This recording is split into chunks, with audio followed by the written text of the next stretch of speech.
Hello and welcome to Success EduTech. In this video, we are going to discuss the strategy for FCAT 2 2020. जैसा कि आप सभी लोगों को पता है, FCAT 2 2020 19 और 20 सितंबर को होने वाला है। यानी हमारे पास अब सिर्फ एक मंथ बचा हुआ है। तो एक मंथ में हमें क्या स्ट्रेटजी अपनानी चाहिए जिससे कि हम इस एग्ज़ाम में मैक्सिमम मार्क्स स्कोर कर सकें। तो आइए देखते हैं। जैसा कि आप सभी लोगों को पता है, हमें अगर किसी भी एग्ज़ाम को क्लियर करना है तो उसके बारे में हमें डिटेल्ड इन्फॉर्मेशन होनी चाहिए। जैसे एग्ज़ाम का पैटर्न क्या है, एग्ज़ाम का सिलेबस क्या है, एग्ज़ाम में किस टाइप के क्वेश्चन आते हैं यानी प्रीवियस ईयर क्वेश्चन। अगर हम इन सब चीज़ों को डिटेल में करते हैं तो हमारे जो चांसेस होते हैं एग्ज़ाम क्लियर करने के वो बहुत ही ज़्यादा इंक्रीज़ हो जाते हैं। तो आइए स्टार्ट करते हैं हम। तो सबसे पहले जो एफकेट एग्ज़ाम का पैटर्न होता है वो क्या होता है।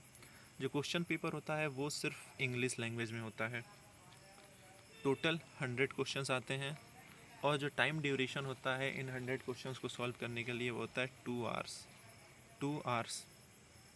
अब जो मार्किंग स्कीम होती है एफकेट एग्ज़ाम में वो इस तरीके से होती है कि अगर आप एक सही क्वेश्चन करते हैं तो आपको 3 मार्क्स मिलेंगे और अगर आपने एक इनकरेक्ट आंसर दिया तो आपके 1 मार्क्स डिडक्ट हो जाएंगे, यानी नेगेटिव मार्किंग होती है। कोई क्वेश्चन जो आपने अटैम्प्ट नहीं किया है तो उस क्वेश्चन के मार्क्स ना तो ऐड होंगे ना तो सब्ट्रैक्ट होंगे। यानी जो भी ये नेगेटिव मार्किंग एग्ज़ाम्स होते हैं इनमें हमारा जो फोकस होता है वो होता है कि हमारी एक्यूरेसी क्या हो, मैक्सिमम हो। यानी हमें जो क्वेश्चंस लगाने हैं वो सारे करेक्ट क्वेश्चन लगाने हैं। हमें नेगेटिव मार्किंग में अपने नंबर्स को गंवाना नहीं है, क्योंकि अगर हम नंबर गंवाएंगे तो हमारी जो कट ऑफ है वो हो सकता है कि क्लियर ना हो। इसलिए हमें 100% श्योर होकर क्वेश्चंस को लगाना है। अब ये जो 100 क्वेश्चंस हैं जो कि आने वाले हैं ये 4 सेक्शंस में आते हैं। पहला सेक्शन जो होता है वो होता है जनरल नॉलेज का। जो सेकंड सेक्शन होता है वो होता है वर्बल एबिलिटी का। थर्ड सेक्शन होता है न्यूमेरिकल एबिलिटी का। और जो फोर्थ सेक्शन होता है वो रीजनिंग एंड मिलिट्री एप्टीट्यूड। हम इन सारे सेक्शंस का डिटेल सिलेबस देखने वाले हैं कि इनमें हमसे क्या क्या पूछा जाता है और हमें किन किन चीज़ों पर ज़्यादा फोकस करना है। अब जैसा कि आप सभी को पता है 1 महीने बचे हैं, तो अब 1 महीने में हमें कुछ नया नहीं पढ़ना है। हम जो पढ़ चुके हैं उसी को रिवीजन करना है। हमें मॉक टेस्ट देना है, ज़्यादा से ज़्यादा क्वेश्चन सॉल्व करना है। जैसा कि आपको पता है कि एफकेट का एग्ज़ाम होता है ऑनलाइन एग्ज़ाम होता है, तो इस वजह से इसके जो क्वेश्चन है प्रीवियस ईयर के वो बहुत कम ही मिल पाते हैं। तो हम क्या करेंगे, हम कुछ क्वेश्चन लेंगे मॉक टेस्ट और उनको सॉल्व करेंगे, हम प्रैक्टिस करेंगे। तो आइए एग्ज़ाम का सिलेबस देखते हैं कि क्या होता है सिलेबस डिटेल में। हाँ, एक और चीज़ कि वो कैंडिडेट्स जो कि technical ground duty branch join करना चाहते हैं उन्हें ईकेटी एग्ज़ाम देना कंपलसरी होता है। ईकेटी एग्ज़ाम देना कंपलसरी होता है। ईकेटी मतलब इंजीनियरिंग नॉलेज टेस्ट। वो सारे कैंडिडेट्स जो कि इंजीनियरिंग बैकग्राउंड से हैं और टेक्निकल ब्रांच ज्वाइन करना चाहते हैं उन्हें ईकेटी एग्ज़ाम कंपलसरी क्लियर करना होता है। और इस एग्ज़ाम का जो सिलेबस होता है वो बेसिक आपकी इंजीनियरिंग होती है, आपके जो भी ब्रांच है उस ब्रांच की जो बेसिक नॉलेज है उसके बारे में क्वेश्चन पूछे जाते हैं। ईकेटी जो एग्ज़ाम होता है उसमें 50 क्वेश्चंस होते हैं। ये एग्ज़ाम आपका 45 मिनट्स का होता है। अब हम आते हैं डिटेल्ड सिलेबस। जो सिलेबस होता है एफकेट एग्ज़ाम का वो क्या है, तो देखिए जो फर्स्ट सेक्शन होता है वो होता है जनरल अवेयरनेस का। जनरल अवेयरनेस में जो क्वेश्चंस आते हैं वो आपकी जो हिस्ट्री, ज्योग्राफी, पॉलिटी, जो करंट में इवेंट्स होते हैं से इन सब पे बेस्ड क्वेश्चन होते हैं। तो आपको क्या है, इन सब के बारे में आपको पढ़ना होगा। और एक और चीज़ मैं आपको बता दूं कि यहाँ पर जो क्वेश्चन पूछे जाते हैं वो क्वेश्चन इन डेप्थ नहीं होते हैं, बहुत डिटेल में नहीं होते हैं। तो क्वेश्चन का जो लेवल होता है वो सिंपल होता है, सिंपल टू मॉडरेट होता है। तो बिल्कुल आपको डरने की ज़रूरत नहीं है। आप अपनी स्टडी पर फोकस कीजिए और जितना आपने पढ़ लिया है उसको बस रिवाइज़ करते जाइए। तो देखते हैं हम जनरल अवेयरनेस में जो एग्ज़ाम है वो हमसे क्या चाहता है, वो कैंडिडेट से क्या चाहता है। This section is design to test the general knowledge of the aspirants, यानी ये सेक्शन ये चेक करना चाहता है कि जो एस्पिरेंट है वो अपने आसपास के एनवायरनमेंट से कितना कनेक्टेड है, कि आसपास उसके क्या इवेंट हो रहा है, क्या घटनाएं हो रही हैं, उन सब चीज़ों के बारे में एस्पिरेंट्स अवेयर है या नहीं। It will have question to test aspirants' awareness on ongoing current event in various held around the world. वो ये चेक करना चाहता है कि एस्पिरेंट्स के आसपास क्या इवेंट हो रहा है, क्या क्या घटनाएं हो रही हैं, वर्ल्ड में क्या चल रहा है। तो इन सारी चीज़ों की हमें नॉलेज होना चाहिए, जो कि हमें करंट अफेयर से पता चलेगा। डेली न्यूज़पेपर हमें पढ़ेंगे तो जिससे हमें इसके बारे में डिटेल इन्फॉर्मेशन होगी। अब ये जो सेक्शन होता है इसमें जनरली 20 से 22 क्वेश्चन पूछे जाते हैं।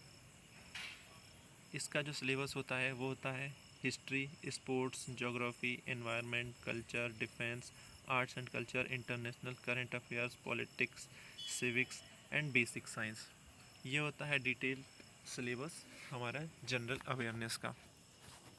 इसमें जैसे स्पोर्ट्स में आपसे पूछा जाएगा कि रिसेंट में कोई इवेंट हुआ हो, उसमें कौन सी टीम मैच जीती, कौन से खिलाड़ी को कौन सा ट्रॉफी मिली, किसको कौन सा अवार्ड मिला। कुछ आपके बुक्स के भी होते हैं, बुक्स और ऑथर के पूछा जाता है कि ये बुक्स किसने लिखी, इसके ऑथर कौन है। डिफेंस रिलेटेड आपके जो भी करंट अफेयर्स हैं, आपके जो इंटरनेशनल और नेशनल करंट अफेयर्स हैं, तो उन पे फोकस किया जाता है।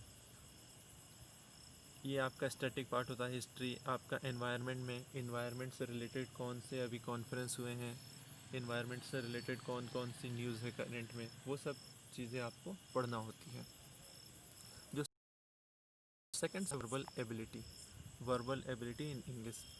इस सेक्शन में जो कैंडिडेट है उसकी इंग्लिश नॉलेज की, इंग्लिश लैंग्वेज की जो नॉलेज होती है उसको चेक किया जाता है। इंग्लिश लैंग्वेज की नॉलेज को चेक किया जाता है। इसमें जो क्वेश्चन होते हैं वो 32 क्वेश्चन होते हैं, यानी जो फर्स्ट सेक्शन और सेकंड सेक्शन जनरल अवेयरनेस और वर्बल एबिलिटी, ये दोनों मिलके 50 to 52 क्वेश्चंस होते हैं। तो अब देखिए यहाँ पर आपके जो क्वेश्चंस हैं वो 30 क्वेश्चंस हैं, यानी आप बिना इंग्लिश के एफकेट एग्ज़ाम को क्लियर करना चाहें तो ये थोड़ा डिफ़िकल्ट हो सकता है, यानी आपकी इंग्लिश अच्छी होनी चाहिए। और जो क्वेश्चन होते हैं वही ईजी टू मॉडरेट, यानी आपको ज़्यादा डरने की ज़रूरत नहीं है। बस एक चीज़ याद रखना है कि हमें जो क्वेश्चन है वो सारे करेक्ट लगाना है, हमें कोई भी गलत क्वेश्चन नहीं लगाना है, क्योंकि अगर हम गलत क्वेश्चन लगाएंगे तो नेगेटिव मार्किंग हो जाएगी, और नेगेटिव मार्किंग होगी तो हमारे जो नंबर्स आए हुए हैं वो भी डिडक्ट हो जाएंगे। तो हमारा फोकस होना चाहिए एक्यूरेसी, हमें सारे क्वेश्चन एक्यूरेट लगाने हैं। जो वर्बल एबिलिटी का डिटेल सिलेबस होता है वो होता है comprehension, fill in the blanks by choosing the appropriate word, error detection, sentence completion, synonyms and antonyms, test of vocabulary, tense and basic grammars. इसके लिए आपको जो मेन फोकस करना है वो करना है एंटोनिम सिनोनिम्स पर और subject verb agreement. Subject verb agreement से आपकी जो बेसिक ग्रामर है वो क्लियर होगी, आपका fill in the blanks clear होगा, आपका एरर डिटेक्शन क्लियर हो जाएगा, आपके टेंसेस क्लियर हो जाएंगे। तो आपको ये सारी चीज़ें क्लियर हो जाएंगी। ये पढ़ना होता है आपको वर्बल एबिलिटी टेस्ट में।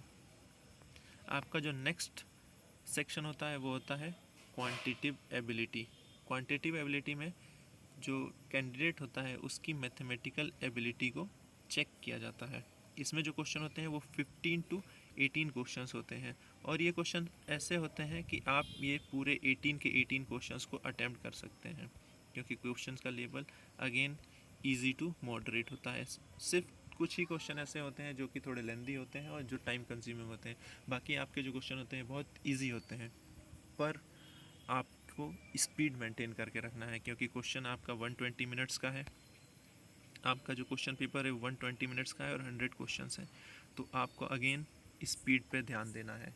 तो ये जो क्वेश्चन है, क्वेश्चन तो सिंपल है पर यहाँ पर क्या है, हमें टाइम बहुत सेव करना है। तो आपकी जितनी ज़्यादा स्पीड होगी उतना ज़्यादा अच्छा होगा। और स्पीड कैसे आएगी, तो स्पीड आएगी आपकी प्रैक्टिस से। जितने ज़्यादा से ज़्यादा क्वेश्चन आप सॉल्व करेंगे उतनी ही ज़्यादा आपकी स्पीड इंक्रीज़ होगी।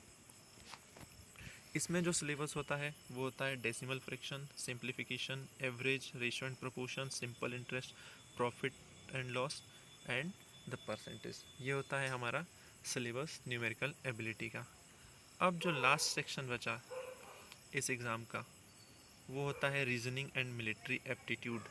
यहाँ पर कैंडिडेट्स की रीजनिंग एबिलिटी को चेक किया जाता है, कैंडिडेट्स की मेंटल एंड मिलिट्री एप्टीट्यूड को चेक किया जाता है। यहाँ पर जो क्वेश्चन होते हैं वो 32 to 35 क्वेश्चन होते हैं, यानी मैक्सिमम वेटेज एफकेट एग्ज़ाम का इस सेक्शन में होता है, रीजनिंग एंड मिलिट्री एप्टीट्यूड में।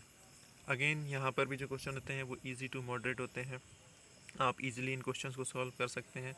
पर ये क्वेश्चंस क्या होते हैं, टाइम कंज्यूमिंग होते हैं, इनमें थोड़ा टाइम लगता है।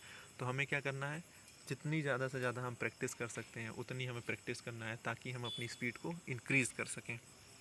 इसका सिलेबस क्या होता है, तो इसमें क्या पूछा जाता है, verbal skill and special ability, data interpretation, embedded figure, missing character, set based on arrangement, rotated block, hidden figure and analogy. ये तो था डिटेल्ड सिलेबस, हमने सिलेबस के बारे में देख लिया। अब जो लास्ट 1 मंथ की स्ट्रेटेजी है वो हमें क्या करना है, तो हमने अभी तक जितना भी पढ़ लिया है उन सारी चीज़ों को हमें रिवाइज करना है और ज़्यादा से ज़्यादा क्वेश्चंस को सॉल्व करना है, ज़्यादा से ज़्यादा हमें मॉक टेस्ट लगाना है। इसी ऑर्डर में आपकी जो तैयारी है उसको और अच्छा करने के लिए मैं एक सीरीज़ स्टार्ट करने वाला हूँ, जो कि 18 अगस्त से वो सीरीज़ स्टार्ट होने वाली है, जिसमें हम डेली 10 to 12 क्वेश्चन सॉल्व करेंगे न्यूमेरिकल एबिलिटी के।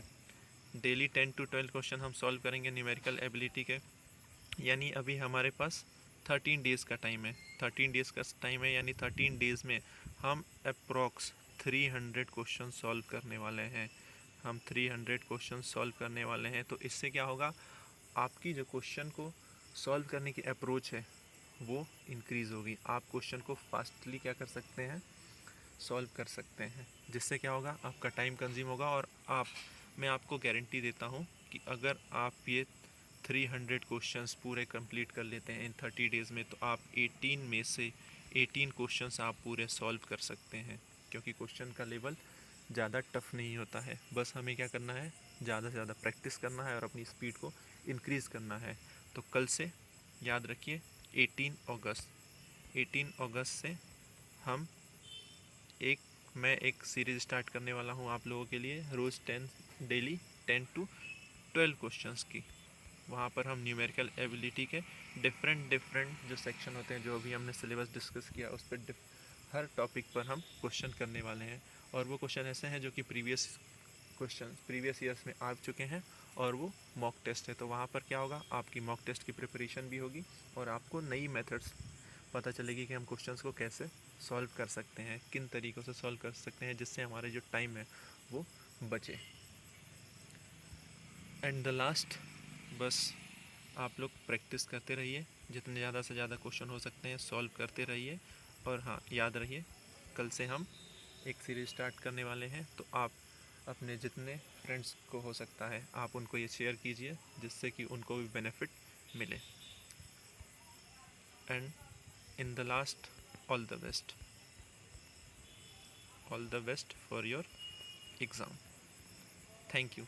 अगर आपको ये वीडियो अच्छा लगा है तो इस चैनल को लाइक करें, सब्सक्राइब करें एंड अपने फ्रेंड्स के साथ शेयर करें, जिससे कि लोगों को ज़्यादा से ज़्यादा बेनिफिट हो सके।